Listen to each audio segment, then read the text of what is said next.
by Rosaspina, partner ufficiale di TOC, che ogni mese, come ormai indubbiamente saprete, ci manda un pacco da aprire, da guardare, da commentare assieme, con la scusa di un nuovo video, ma soprattutto per godere di qualche bella chicca, di qualche bella novità. E vi garantisco che oggi le novità sono veramente interessanti, perché a differenza del solito so benissimo che cosa c'è all'interno del nostro pacco, perché ho chiesto io a Stefano queste due referenze. Non vedo l'ora di aprirle perché sono curiosissimo di vederli dal vivo, e perché sono anche sicuro che in questi giorni di piena estate sarete sicuramente contentissimi anche voi di vedere che cosa mi ha mandato Stefano e che cosa volevo vedere. Due Oris, non uno ma ben due Oris. Ancora grazie a Rosaspina. Tra l'altro, se siete interessati ai loro orologi, sapete, partner ufficiale del canale, per gli amici di TOC ci sono sempre trattamenti di favore, di riguardo. Ma torniamo ai nostri due Oris, perché secondo me qualcuno di voi ha già capito, ma si tratta di qualcosa di veramente bellino, di veramente particolare, controscatola. Perché? Beh, perché sono gli Oris, o forse sono gli orologi perfetti per l'estate. Avrete già capito. Il nostro verde e il rosso, i due Oris Anguria che non vedevo l'ora di toccare con mano.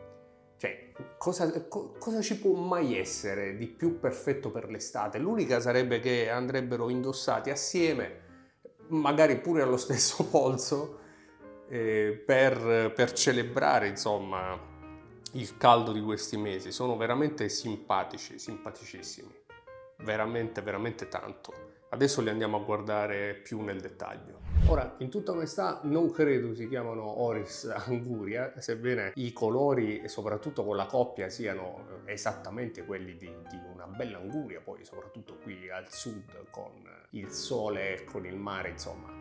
Sono due orologi veramente azzeccatissimi. E devo anche dire che metterli entrambi in collezione, così come dovrebbe essere, potrebbe sicuramente costare troppo. 2.400 euro di listino per ognuno di questi orologi, che praticamente diventano 4.800 euro se qualcuno per esempio decidesse di averli entrambi, senza considerare in ogni caso lo sconto di Stefano e di Rosaspina, che vi posso assicurare si tratta di uno sconto molto molto interessante. Certo che rimangono due scelte indubbiamente impegnative, e questo credo che sia innegabile.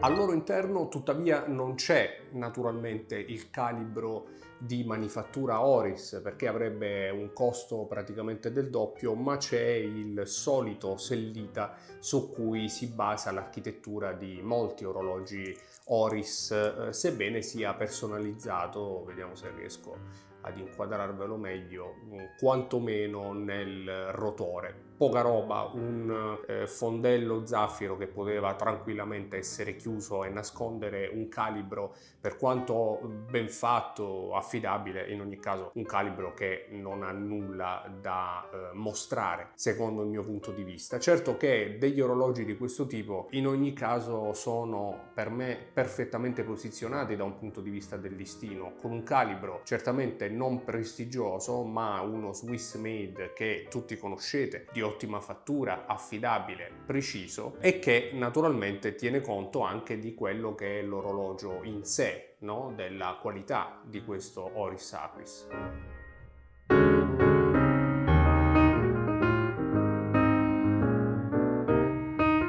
Ci troviamo infatti davanti al solito bellissimo, ben fatto, ben realizzato Oris Aquis, per l'appunto, un orologio che nel corso degli anni, nel corso di questi ultimi anni, ha dimostrato di essere molto ben realizzato e anche molto apprezzato da parte degli appassionati. Lo potete vedere voi stesso, al di là di qualche ditata di troppo il suo bracciale con le maglie laterali lucide e quelle centrali invece satinate con questa particolare lavorazione piramidale, o ancora per esempio la cassa con la sua ghiera, il tutto che si sposa perfettamente con quelli che sono gli anglage e le satinature dell'orologio, ghiera naturalmente unidirezionale 120 scatti come si conviene ad un diver, perché per quanto fashion non possiamo dimenticare che l'Oris Aquis nasce invece come diver tecnico, però questa versione fashion mi piace e mi piace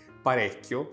Lunetta in ceramica data che non tutti la apprezzano. Io ritengo che Aore 6 sia perfettamente integrata praticamente in qualsiasi quadrante, nonostante non sia rossa così come il quadrante, ma sia bianca con i numerini neri. A me onestamente non è mai cambiato nulla. In tanti criticano queste scelte, devo essere onesto, io la trovo in ogni caso anche più leggibile di una data volendo rossa con i numerini bianchi. E come ogni diver che si rispetti offre anche un'impermeabilità di 300 metri, ma soprattutto lo sto mettendo al polso per parlarvi del suo diametro 41,5 mm con un lag to lag tuttavia molto contenuto, perché l'Oris Aquis è famoso ormai proprio per la forma della sua cassa e delle sue anse con bracciale integrato, e quindi diventano 41,5 mm che in ogni caso sono praticamente tutto orologio, il che lo rende secondo me praticamente vestibile su ogni polso, anche su polsi esili come il mio da 16,5 cm, come ormai saprete. Questo in particolare è il rosso, credo anche il mio preferito in tutta onestà. E vi faccio vedere al polso anche il nostro verde, anche lui bellissimo, secondo me. Sono veramente entrambi eccezionali, ma entrambi dovrebbero stare in una vetrina da qualche parte per dire eccoli là, quelli sono i diver dell'Anguria, i diver dell'estate. Anche lui naturalmente 41,5 mm di diametro sul polso da 16,5 cm. Naturalmente stiamo parlando dello stesso orologio, non c'è neanche bisogno di dirlo, anche se l'ho detto in realtà, ma come potete vedere veste anche lui in maniera perfetta. Molto bello anche il bracciale, che come potete vedere è un integrato, quindi non è possibile montare dei cinturini personalizzati se non quelli di Oris, che offre anche in realtà dei cinturini in gomma, ma poi ha anche questa rastrematura bellissima, perfettamente realizzata, che diventa molto sottile alla clasp, credo proprio da 16, un po' come i Rolex che sono 20-16, rendendo l'orologio secondo me molto armonioso sul polso e anche abbastanza sottile, complice naturalmente il sellita all'interno, nonostante appunto si tratti di un diver da 300 metri. E tra le qualità di questi Oris Aquis naturalmente tutti i dettagli che compongono l'orologio, che non devono secondo me passare in secondo piano, dalla lunetta ceramica incisa, che immagino sia il meno quantomeno da raccontare, agli indici applicati, un quadrante perfettamente realizzato e privo di sbavature, così come anche la finestrella data a ore 6, di sicuro la bellezza e la qualità delle rifiniture di questa cassa, che come vi ho fatto vedere anche all'inizio si unisce ad un bracciale con questa particolare lavorazione piramidale delle maglie centrali, ma soprattutto ha una qualità generale indubbiamente senza peccati.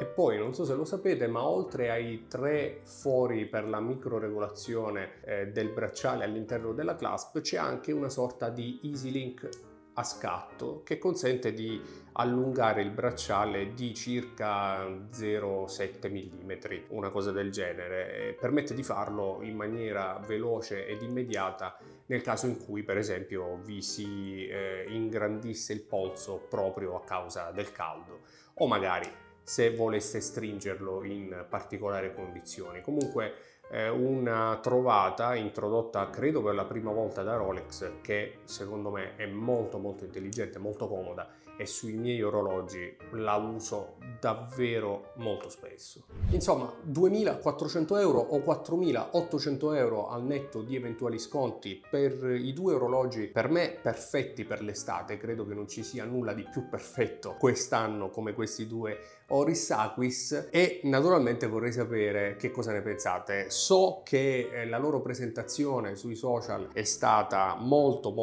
amata, molto apprezzata. Devo dire che dal vivo di sicuro rispecchiano e confermano quelle che erano quantomeno le mie aspettative. Mi piacerebbe anche averli entrambi in collezione, andrebbero veramente tutti e due in collezione, per quanto siano due orologi indubbiamente molto difficili. Inutile nasconderlo, non sono due orologi che si possono usare in qualsiasi condizione, di sicuro non si possono usare assieme, probabilmente non si possono usare d'inverno, sebbene questo rosso, per quanto bello, estivo e fresco, non credo che si sposi male con l'autunno o anche con il Natale, per non parlare della primavera. Quindi probabilmente tra i due il rosso, come dicevo anche all'inizio, è quello che mi piace di più, ma forse anche quello più versatile. Insomma, ditemi la vostra, sono veramente molto curioso. Grazie ancora a Stefano e a Rosa Spina per questi unboxing mensili che ci danno insomma un po' di vivacità. Grazie a voi, iscrivetevi a TOC, è del tutto gratuito e per noi invece è molto importante. Ci vediamo in un prossimo video qui nella stanza degli orologi. Ciao!